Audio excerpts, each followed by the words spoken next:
Dark Knights of Steel, issue 4, Tom Taylor and Bengal on the art, so different artists on this issue.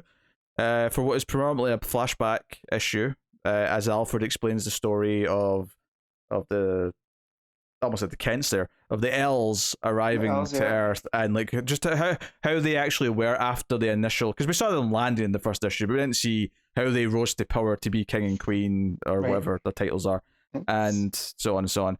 So this was how they met the Waynes, their interactions, the one night stand that created Bruce between Jor-El and Martha. It all plays out exactly like you think it would, but also not at all like you think it would. Because it's all very in the character of the elves and the Waynes. Up until that one night stand where you're kind of like, okay, this is an odd curveball to throw in there, but it all works still. Nothing feels out of place, especially in this world. So in this world, crafted. Yelling Martha would have a bit more impact, I suppose. I suppose, yes.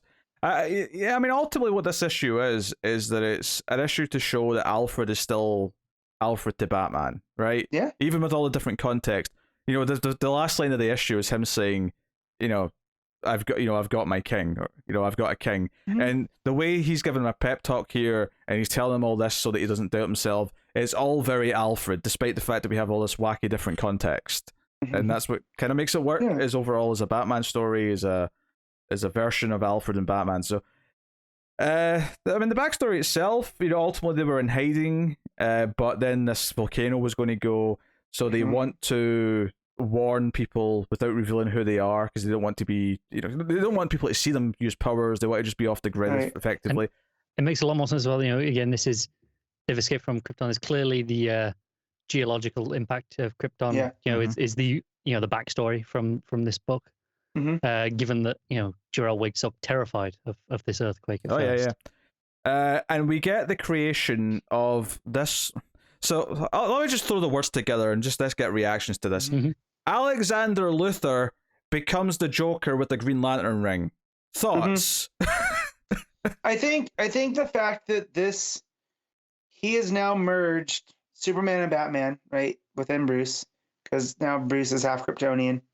So it's only logical that he mixes Luthor and Joker. However, him being the Green Man with the Green Lantern ring, okay, that's different. I will say it's very wild, and it's a take. I'm not opposed to it. No,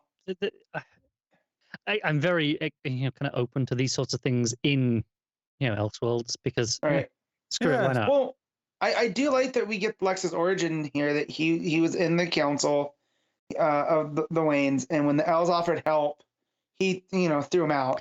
He was Wormtongue.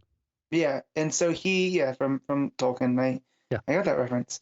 And so it specifically didn't tell everyone what it said. He didn't tell everybody, and so the elves act on their own and save the day, which then puts them in with the Waynes, who then throw out Luthor for his betrayal, trying to keep his own spot. So then, of course, he gets, mad with envy, as we've seen in different, so I was like, okay, this tracks for Luthor.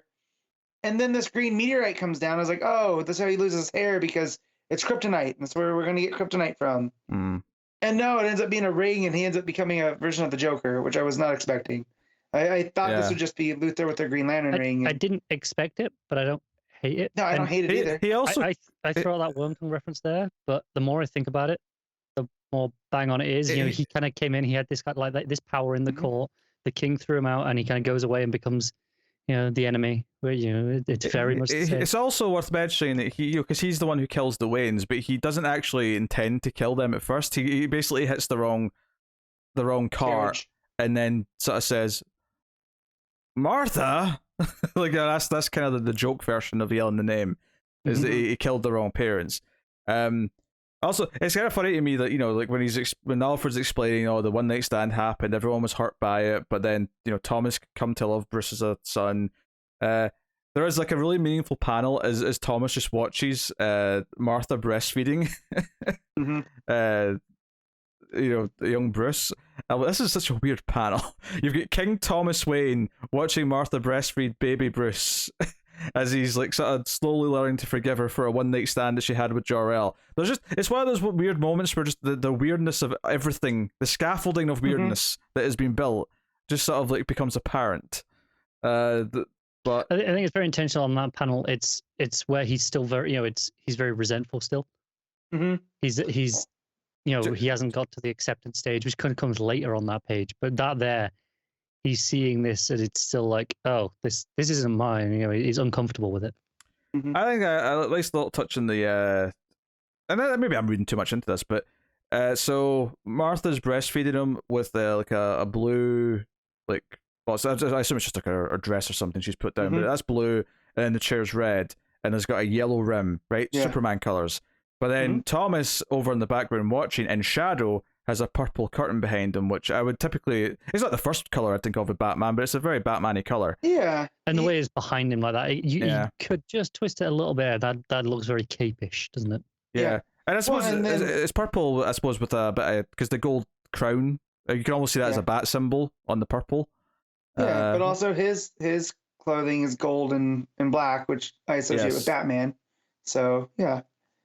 This is an interesting little touch in the coloring there, the color schemes and the idea of the two different things. I think it's notable that further down that page, he is, young Bruce is wearing, the Batman colors at that point, the dark, the dark and the gold.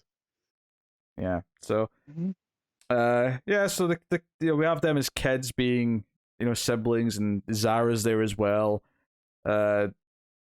Just establishes all these things.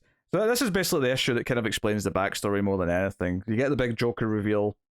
He looks demented with the green coming out of his eyes.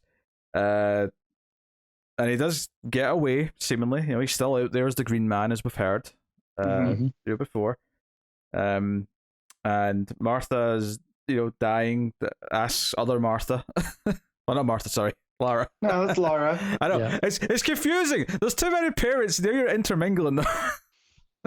It's Jor-El and Lara, and then I'm well aware. Ma and Pa. We just don't call Martha Jor-El on Earth. Yes, it's weird. It's weird having Lara and Jor-El on Earth. Okay. Yeah, sure, but it's just Ma Kent. I don't. The number of times you actually call her Martha Kent, right? You can't even call her Ma Kent here. Yeah. No, I know. That's what I'm saying. He's saying there's too many parents. It's just because he's getting tripped up on the Martha. Yeah. Not a big deal. Shoot, now they're one and the same. I see what Taylor did. Yeah, this is Crisis of One Martha. Yeah. Or Infinite Marthas, whatever. Anyway, so honestly, the art in the issue is pretty good. I have one little weird complaint. So as Martha's dying, she's saying, let my son be king one day. You should be king and queen. Blah, blah, blah. When she's dying, right? The tears on Lara here. Now, the actual final panel where the tears going down her cheek is fine, but the first couple of panels where it's meant to be the tears are kind of welling up in her eyes, it almost just looks like she's got so I don't know, little curls, growths or something at the corner of her eyes. Looks like she's crying in 0G. Yeah, but both the two panels that are like that, those stuck out to me as looking really weird. They didn't look like tears; they look more like just she's got some growth on her face. But other than that, the art's pretty solid. Yeah, I'm a big fan of Bengal. I've been for years at this point. Yeah. I think it's not as perhaps strong as the regular issues. But I mean, this is probably nicely timed to give the regular artist.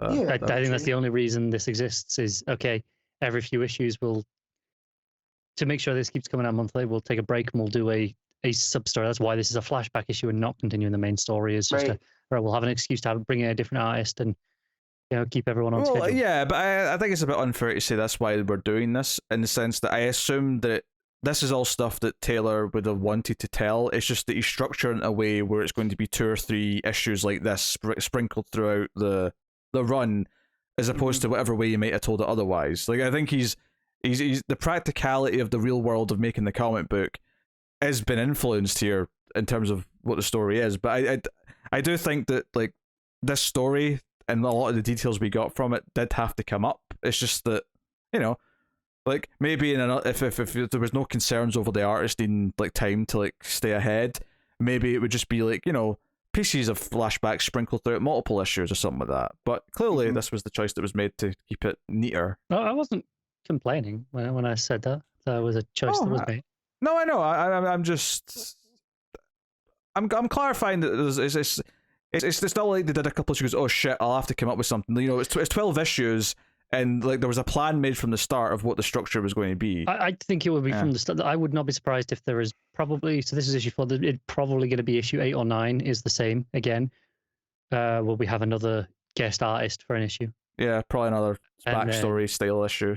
Yeah, I don't know if they'll do a backstory issue or if they'll do a side character that they need to explore in the present day. This only went up to the death of the Waynes. Like maybe there's more time after this where okay, how do they become king and queen and like raise them as teenagers? You know, there's definitely time here that's not been explored. You can explore that, or you can explore something else entirely that might become something we can't even predict yet because we don't know what the story's going to be. You know, we could follow just a character on a side story for an issue, perhaps. Yeah, that's relevant, obviously. Was this always 12 issues, by the way?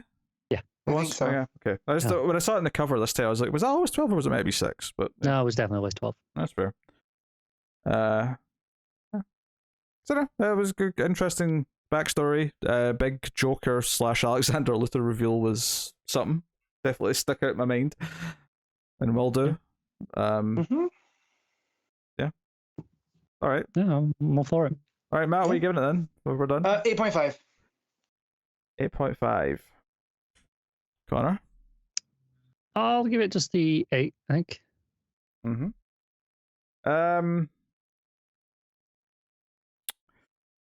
This is a weird one to me. I think I like kind of how it's playing with the Alfred and Batman relationship and how it's playing with some of the ideas, but at the same time I also like as much as I really kind of like the absurdity of this Alexander Luthor as the Joker with the Green Lantern ring, part of me is also like, this is just like a hodgepodge of nonsense. It's a hat on a hat. Yeah. So I'm going with 7.5 because I don't feel completely locked into it, but I'm still curious, so that counts for something.